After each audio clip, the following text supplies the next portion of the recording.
Llywydd, I have concluded that the financial position means that I cannot be satisfied that I can lawfully exercise my compulsory purchase order powers in relation to the project, because I am not satisfied that the project can be implemented within the foreseeable future, given the prolonged period of financial uncertainty we face. Now, Llywydd, in light of this conclusion, it is actually unnecessary for me to go on to consider whether the advantages of the project outweigh its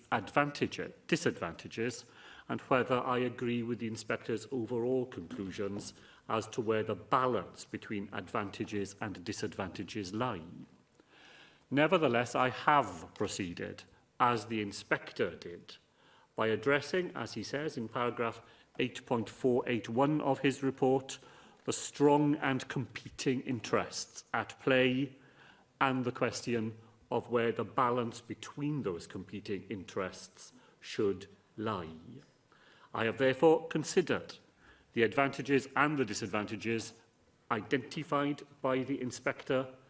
and I have concluded that even without the Cabinet's position on funding, and even if on those grounds it is likely that the project would be implemented, I would in any event have decided not to make the schemes and orders. Now, I recognise the Inspector's conclusions as to the advantages and disadvantages of the project. However, I attach greater weight than the Inspector to the adverse impacts that the project would have on the environment and ecology. In particular, I attach very significant weight to the fact that the project would have a substantial adverse impact on the Gwent level SSSIs and their marine network and wildlife, and on other species, and a permanent adverse impact on the historic landscape of the Gwent levels.